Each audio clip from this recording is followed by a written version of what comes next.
Olá e seja bem-vindo ao meu canal. Neste vídeo vamos falar sobre tudo o que concerne a espondilolistese, desde os mitos mais associados a este problema, tratamentos e se de facto precisa ou não de cirurgia. Mas antes de seguirmos para o vídeo, subscreva o canal, deixe o seu gosto e partilhe com quem tem este problema. Espondilolistese. Então, a primeira parte da palavra refere-se à vértebra da coluna, enquanto que a segunda quer dizer deslizamento. Portanto, espondilolistese é o nome que se dá ao deslizamento de uma vértebra sobre a vértebra inferior. Então, há 5 níveis de deslizamento, de acordo com o sistema de classificação de Meyerding, e são visíveis nas radiografias que fazemos de pé. Então, o grau 0 é sem deslizamento, o grau 1 é entre 1% e 25% de deslizamento, o grau 2 é entre 26% e 50%, o grau 3 é entre 51% e 75%, o grau 4 é entre 76% e 100%, o mais comum na população em geral é o grau 1. Há outros sistemas de classificação, por exemplo, para identificar os tipos de deslizamento que existe da vértebra e que normalmente estão descritos nos relatórios das radiografias que nós recebemos. Então, um estudo em 1976 identificou 5 tipos de espondilolistese. Temos a displástica, que é uma condição congénita.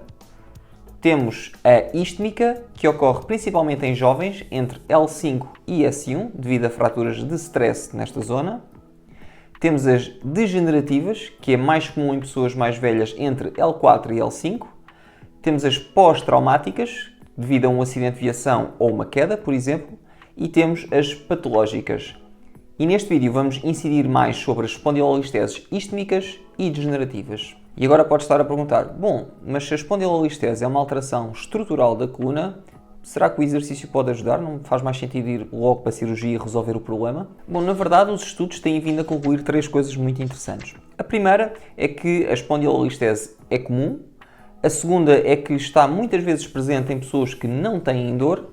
E a terceira é que não está correlacionada com dor lombar ou incapacidade física. Por exemplo, um estudo em 2009 descobriu que, das pessoas que eles avaliaram, 11,5% tinham espondilólise, 8,2% tinham espondilolistese istmica e 13,2% tinham espondilolistese degenerativa. E concluíram, portanto, que não havia relação entre as dores e estes problemas. Por isso, o objetivo dos exercícios não é reduzir os níveis de espondilolistese, mas sim melhorar a sua mobilidade, a sua força e a sua qualidade de vida. Agora, os exercícios que eu lhe trago têm um gradiente de dificuldade. De um lado temos exercícios com baixa amplitude de movimento, pouca carga e velocidade reduzida, como por exemplo a prancha estática. Do outro lado do espectro teremos exercícios que exigem uma grande amplitude de movimento, com cargas elevadas e eventualmente uma velocidade considerável, como por exemplo o peso morto. O tipo de exercícios mais indicados para si vai obviamente depender dos seus objetivos. Se quiser ficar apenas pelas caminhadas, então pode ficar pelos exercícios mais leves, enquanto se quiser fazer exercícios ou atividades mais exigentes, como por exemplo halterofilismo, ginástica ou eventualmente até um desporto exigente, então vai ter que fazer os exercícios que são mais puxados. Eu vou dar-lhe o nome dos exercícios em inglês porque na internet acaba por ser muito mais fácil pesquisar por mais informações relativamente a esses exercícios e até alternativas a estes. Nível 1, Dead Bug. Comece de barriga para baixo, com os joelhos e as ancas dobradas a 90 graus e os braços esticados para cima. Cola lombar ao chão para ativar os abdominais e aguente esta posição. Se isto for demasiado difícil, descanse os braços ao lado do corpo. Nível 2, Dead Bug, com os braços e as pernas esticados. Coloque um braço acima da cabeça, estica a perna contrária sem tocar no chão durante metade do tempo e depois troque de lado. Se isto for difícil, não deixa tanto o braço e a perna. Nível 3, Hollow Body Hold. Com os braços acima da cabeça e as pernas esticadas para a frente, levante os braços e as pernas do chão e mantenha a lombar apoiada e os abdominais ativos. Pode trazer os braços e as pernas mais para cima se isto for demasiado difícil. Faça 3 séries de 45 a 60 segundos à medida que evolui. Nível 1, Short Side Plank. Portanto, a prancha, comece com os cotovelos e os joelhos apoiados, enquanto mantém o tronco alinhado e mantém a posição da prancha. No nível 2 temos o Side Plank. Estique as pernas com um pé em cima do outro e mantenha o corpo alinhado.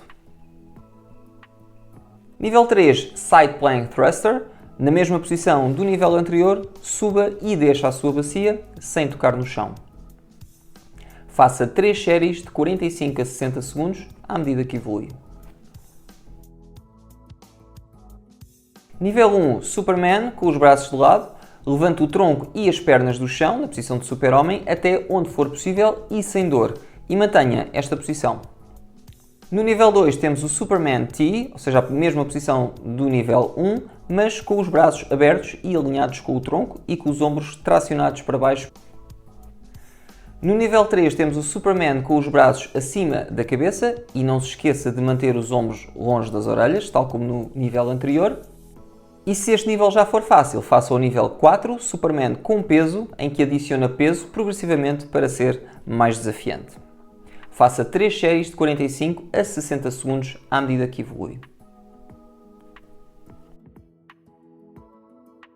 Nível 1, Pallet Press. Comece de pé, com os joelhos e ancas ligeiramente dobrados e uma banda elástica perpendicular ao seu corpo, aproximadamente à altura do tronco. Leve os braços à frente, até os cotovelos estarem esticados e retorne as mãos ao tronco. No nível 2 temos o Pallet Hold, que é a mesma posição do exercício anterior, mas aqui vai esticar completamente os braços e aguentar nessa posição.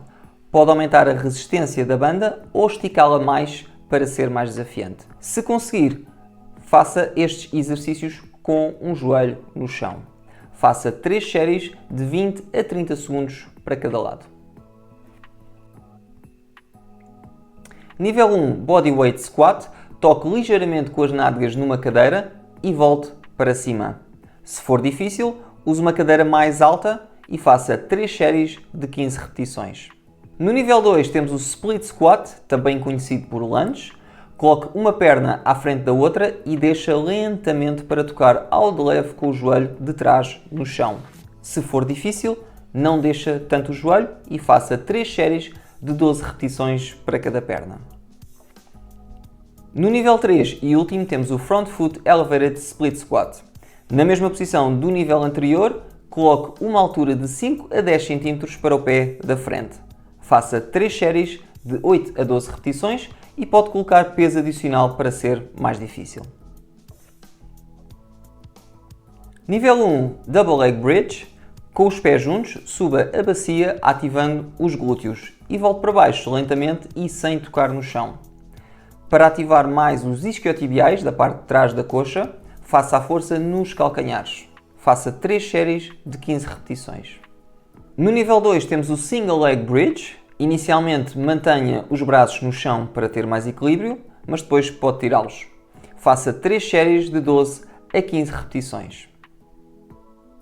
No nível 3 e último temos o Single Leg Hip Thrust e pode fazer 3 séries de 12 a 15 repetições.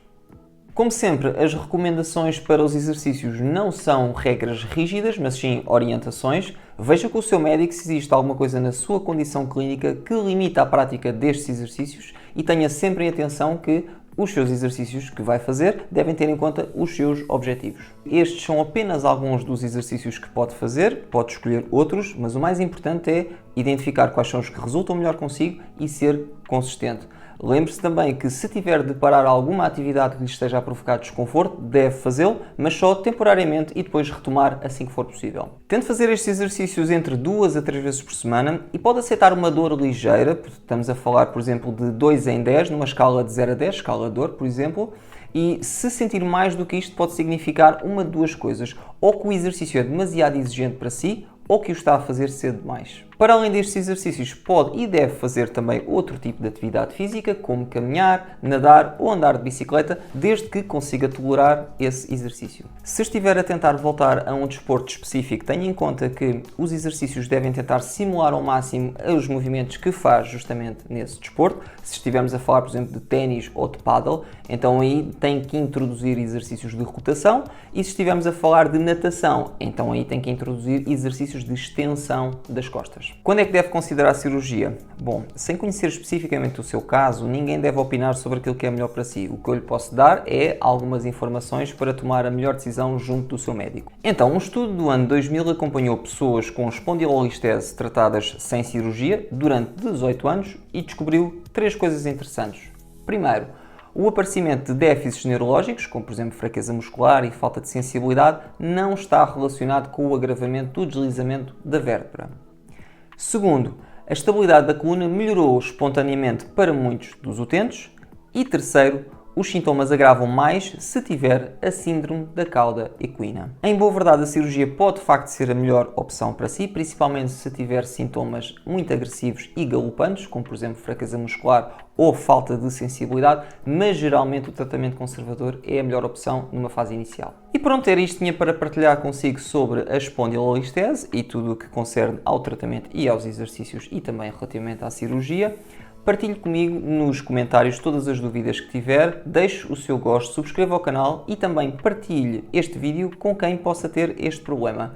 Quanto a mim, um grande abraço e até à próxima.